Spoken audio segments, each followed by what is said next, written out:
Okay, what's on the docket for today? A video on how the worm gods are the Ahamkara? More specifically, the children of Yule? Nah. A video on how time travel works within the Destiny universe? That's 5,000 words though. Warmind, issue 2 and 3 reviews? Nah, those are bad. Everybody knows it. Warframe lore. The Orokin Empire. I think I'll let that cook a little bit longer. A video on Halo Bad Blood. A video on Halo Reach and why it sucks. A video on the Destiny 2 PvP weapon sandbox changes. What's this? Destiny 2 Forsaken, the Dreaming City. Well, let's go ahead and take a look at this, real quick. While we're, trying to decide what we'll talk about in today's video. This is our most sacred place. Outsiders are forbidden. Okay, big dog. I feel you on your woof woof meow. I want answers. Well, Petra, I have to let you know, it starts with one thing, and I really don't know why, because it just doesn't seem to matter how hard you try. I need you to keep that in mind because I designed this rhyme to explain in due time all that I know. See, the countdown of the clocks. I want answers. It reminded me that time is a valuable thing. I mean, just watch it fly by as the pendulum swings. Watch it count down to the end of the day. It literally ticks life away. I mean, isn't that just so unreal? No one was supposed to come back here until everything was safe. Petra, darling lass, beautiful one-eyed cyclops who I would love nothing more than to copulate with and produce children. When is anything in the Destiny universe safe? Okay. A fallen Baron Kell person thing in charge of Hive Knights. And these look like they're the Hive Knights that are slightly better than regular Hive Knights. Consider me interested. Hey, Joker. Yes, Joker? Have we made the joke about the clock ticking life away yet? Yeah, we did that. We got you covered. Cool. Moving forward. I want to kill whatever evil has crept into the Dreaming City. Yes. The almighty Tachyians. See, they're Techians. They're the Techian witches, but now they're Tachyians. Get it? Because they've harnessed Taken energy and have been corrupted and turned evil. I'm just stating what everybody else already knows. Moving forward. An ancient curse, you say? Like, how ancient are we talking, though? Like, because, I mean, the collapse happened only, 500-ish years before the start of Destiny 1? What do we consider ancient now? I don't even know.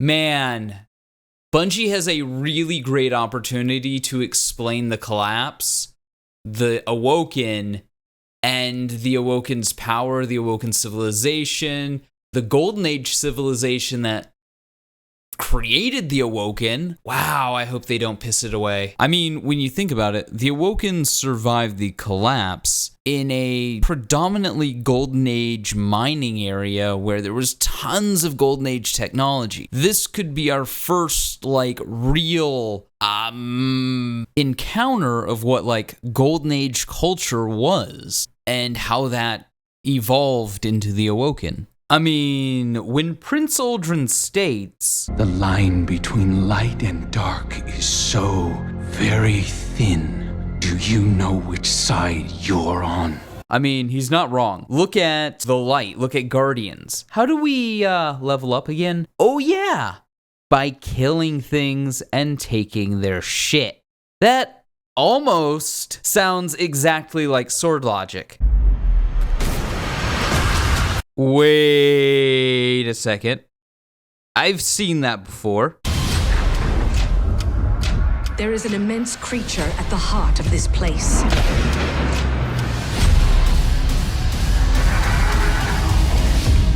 The fate of the Dreaming City is at stake.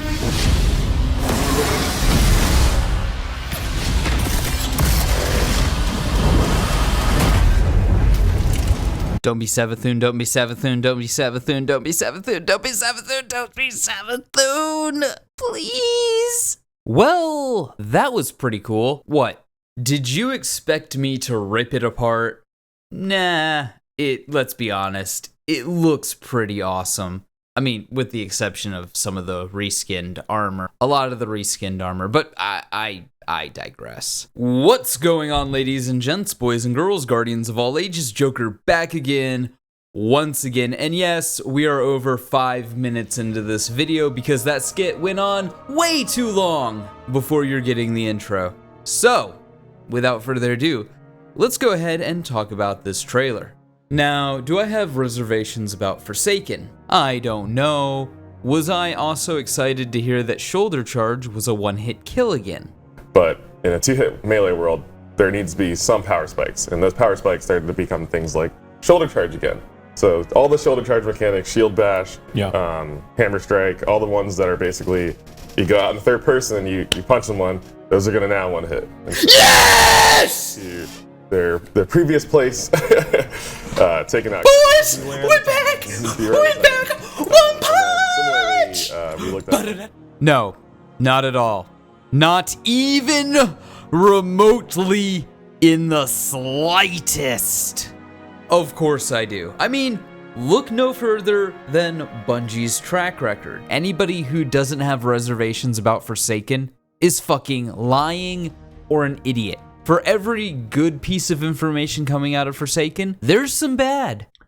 Caleb Watkins on YouTube asks, will Iron Banner, Trials of the Nine, and Competitive be available to players without Forsaken? And will the weapons from those activities still be obtainable without the Forsaken DLC? Iron Banner, what was it again? Oh, yeah, Iron Banner and Competitive? And Trials of the Nine, yeah. I believe they all will be. We have a fact check thing here just to... Let me check here. Fact check.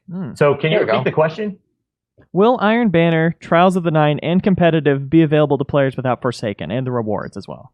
Okay, so if you don't buy Forsaken, you won't be able to get past Power 400. You'll still be able to play Iron Banner and Trials when it comes out.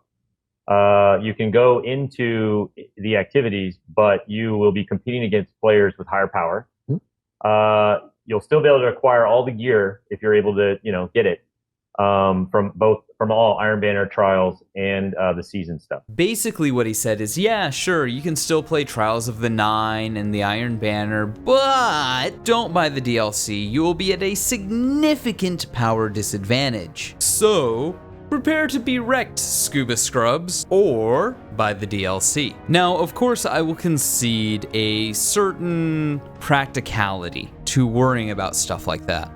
Anyone who still gives a shit about Destiny, more specifically Destiny 2, content-wise, is already caught up. If they're looking at this and they're looking at Forsaken, they're probably gonna buy Forsaken. Anyone who cares about things like Trials and Iron Banner will be jumping on board either this fall or this winter with the Christmas holiday. There is a reality to the situation that I do have to concede, that we all have to at least consider. That said, Bungie is the one making promises about fixing the game without requiring people to buy the DLC to enjoy most of those fixes. Now, there is nothing wrong with admitting that you can't do something.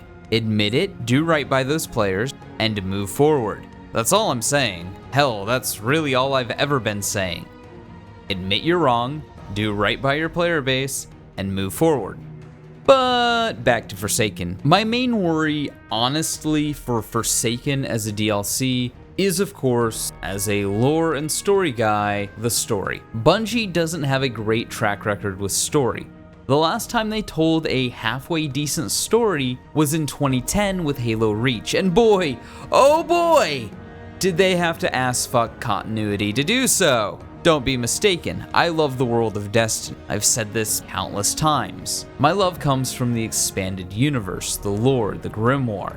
And I think my hope is, like every other lore master out there, is that one day, Bungie maybe comes even remotely close to how amazing the grimoire is in-game. With Forsaken, we're starting to see the emergence of two very different plot lines, at least in the marketing. The A plot line, which is a dark, Wild West story of revenge, and the B plot line, which is the infection of some insidious, dark, evil power within the throne world that is the Dreaming City. Also, by the way, not to be that guy, but to be that guy, fucking called it! I said it was a throne world, and oh, lo and behold, it's a throne world. Not to be the guy that says everything's a throne world, I'm just saying, I'm not saying, I'm just saying.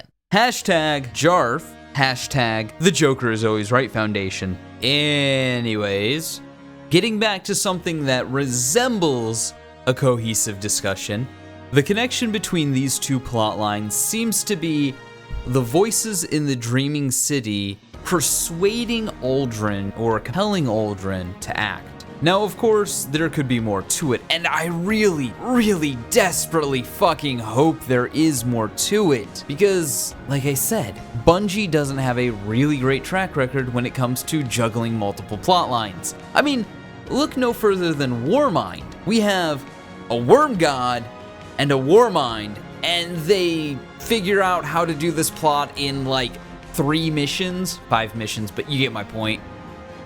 What? Why? No, stop. Fuck you, Bungie. Like, really? No.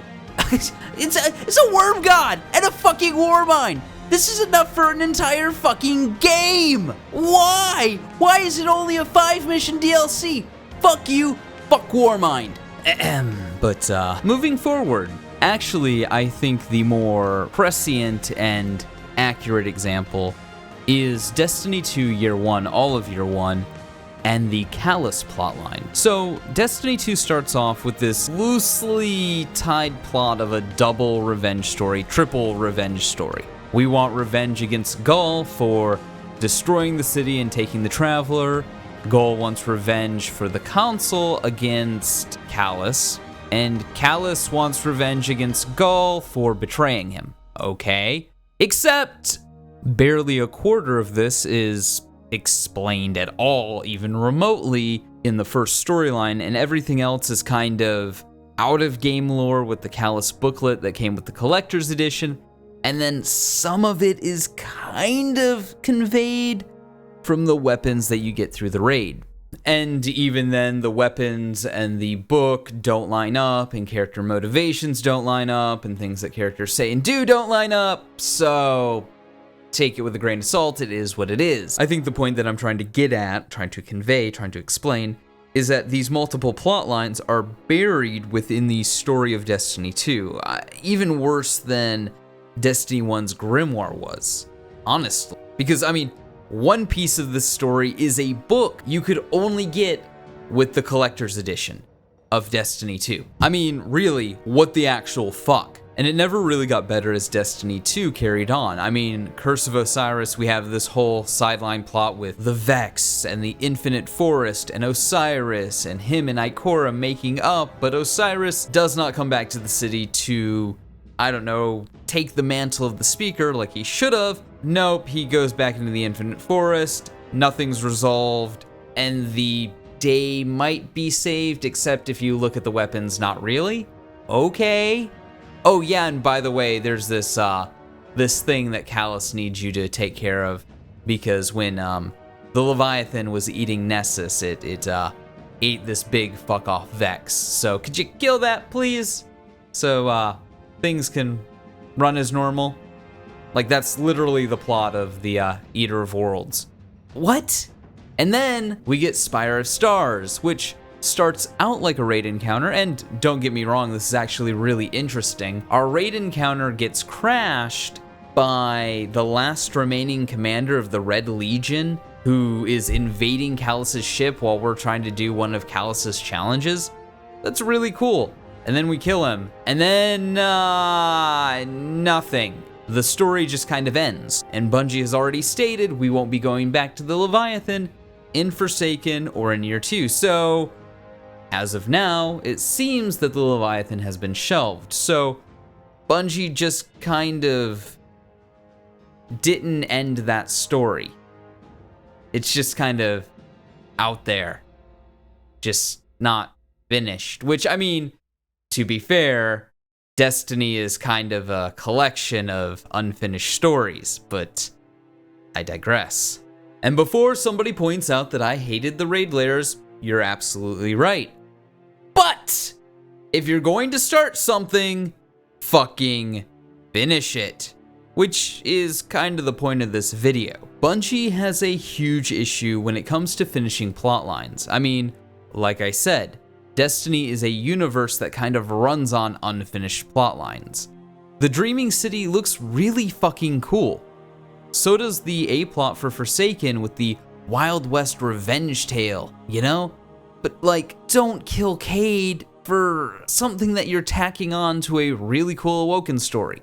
Don't tack on a really cool Awoken story, or what could be a really cool Awoken story, on a revenge tale about, you know, avenging Cade. Like, these two stories sound like they could be their own thing. And I'm really, really rooting for Forsaken to pull it off. But Bungie has not pulled off juggling multiple plot lines at this point, at all. During the lifespan of Destiny, just in general, they haven't done it. At least, not in game. And I do have to add that caveat, because the Grimoire is really fucking awesome.